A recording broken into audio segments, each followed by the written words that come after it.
जिल्हा प्रमुख फायनल झाले आणि निश्चिंत राहून सांगायचं आणि ऐनवेळी दुसरा पदाधिकाऱ्याला नेमायचं हे काय बरोबर झालेलं नाही. मैत्रीचा हात पाठीवर ठेवलेला आहे. त्यांच्याच पाठीत खंजीर खुपसण्याचं काम त्यांनी केलं. फक्त व्हिडिओ व्हायरल करायचे, फालतू काहीतरी रेकॉर्डिंग एडिट करून व्हायरल करायचं. असल्या प्रवृत्तीच्या माणसासोबत आम्ही काम करणं उचित नाही.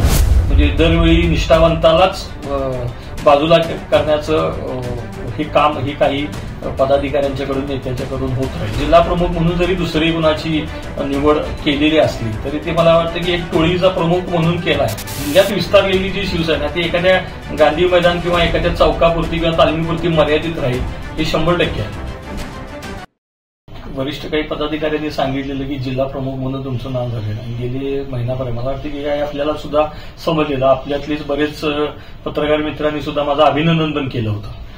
पण काही आज उद्या करत राहिले आणि मला शेवटी सांगितलं की 2-3 दिवसात तुला बोलवून घेतो आणि तुझं नाव तुला निवडीचं पत्र देतो म्हणून सांगितलेलं. पण ऐनवेळी काय बदललं आणि नाव माझ्याऐवजी दुसरं कसं काय आलं ह्याचं पुढं आजपर्यंत मला सुद्धा उलगडलेलं नाही. आणि दक्षिण शहर प्रमुख जे दिले कारण तिथं मी ते पद मागितलेलं नव्हतं. कारण मी मुळात पदाधिकारी होतो कोल्हापूर उत्तरचा समन्वय. उत्तरच्या मग समन्वयचे जे शहर प्रमुख उत्तरचं दिलं असतं तर ते समजू शकलो असतो.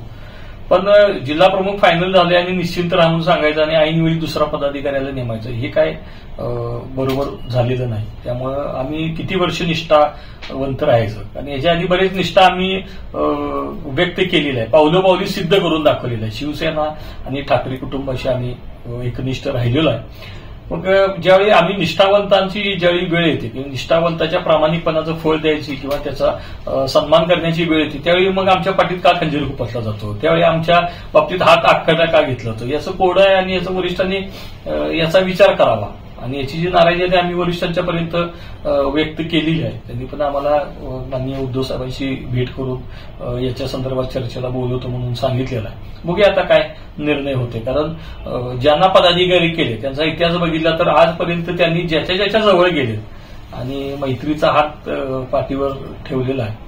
त्यांच्याच पाठीत खंजीर खुपसण्याचं काम त्यांनी केलं. फक्त व्हिडिओ व्हायरल करायचे, फालतू काहीतरी रेकॉर्डिंग एडिट करून व्हायरल करायचं. असल्या प्रवृत्तीच्या माणसासोबत आम्ही काम करणं उचित नाही. म्हणजे आम्ही जे काम केलेलं आहे शिवसेना तळागाळात वाड्या वस्त्यात फिरून शिवसेनेचा जो विस्तार केलेला आहे त्या गेले अनेक वर्ष आम्ही काम करतोय. मग ऐनवेळी कुठलं तरी बाहेरून फिरून 17 पक्ष फिरून 17 आता पण त्यांना पद मिळत नाही हे लक्षात आल्यावर अन्य पक्षात गेलेलं आहे. तिथल्या पक्षप्रमुखांनी त्यांच्यातल्या सांगितलेलं आहे बाबा आम्ही तुम्हाला पक्षात घेणार नाही. अशा व्यक्तीला आमच्या इथं उरावर आणून बसवायचं हे आम्ही कसं सहन करायचं. आणि आजपर्यंत आम्ही इतकं बोललेलो नव्हतो. जे काय आमची खतखत असायची आम्ही वरिष्ठ पदाधिकाऱ्यांच्या समोर बोललेलं आहे. पण आज जर काय बोललो नाही तर आम्ही असंच आम्हाला गृहीत धरलं जाणार आणि आम्हाला म्हणजे दरवेळी निष्ठावंतालाच बाजूला करण्याचं हे काम हे काही पदाधिकाऱ्यांच्याकडून नेत्यांच्याकडून होत राहील. त्यामुळे आज हे बोललंच पाहिजे. आणि विस्तारलेली जी शिवसेना आहे म्हणजे जिल्हा प्रमुख म्हणून जरी दुसरी कुणाची निवड केलेली असली तरी ते मला वाटतं की एक टोळीचा प्रमुख म्हणून केला आहे असं म्हटलं तर चुकीचं ठरणार नाही. जिल्ह्यात विस्तारलेली जी शिवसेना ती एखाद्या गांधी मैदान किंवा एखाद्या चौकापुरती किंवा तालमीपुरती मर्यादित राहील हे 100% आहे. यात काही शंका नाही. त्यामुळे याचा वरिष्ठांनी परत या पदाधिकारीचा निवडीचा विचार नक्की करावा. पक्षश्रेष्ठींच्याकडून तरी अजून तसं काही नाही. पण काही आमचे जे प्रमुख पक्षातले जे काही नेते आहेत त्यांनी त्यांच्याशी काल फोनवरून बोलणं झालेलं आहे. त्यांनी सांगितलेलं आहे की बाबा हा हे ऐनवेळी नाव बदललेलं आहे हे आम्ही मान्य करतो. पण काय याच्याबद्दल आम्ही वरिष्ठांशी बोलतो आणि तुम्हाला फोन करून तुला सांगतो आपण साहेबांशी बोलूया.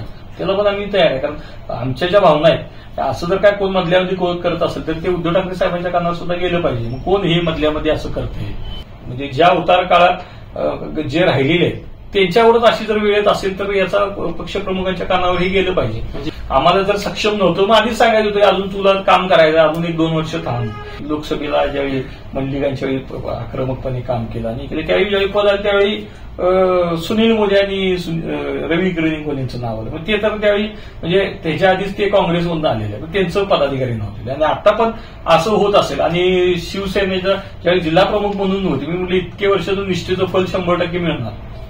मग ऐनवेळी का डावललं जात आहे हे या गोष्टीचा विचार व्हायला पाहिजे ना. चर्चा काल फोन ज्या पद्धतीने झालेली आहे त्यावेळी साहेबांशी बोलूनच काय असेल ते निर्णय, आणि आजपर्यंत आम्हाला कधी ह्या अशा पद्धतीनं व्यक्त व्हायला व्यक्त आम्ही झालेलो नाहीये. पण आता वेळ आहे ती व्यक्त व्हायची, आणि ते व्यक्त करून असं बोलवतील असं वाटतंय, आणि हीच आम्ही खतखत उद्धव साहेबांशी बोलून दाखवतो.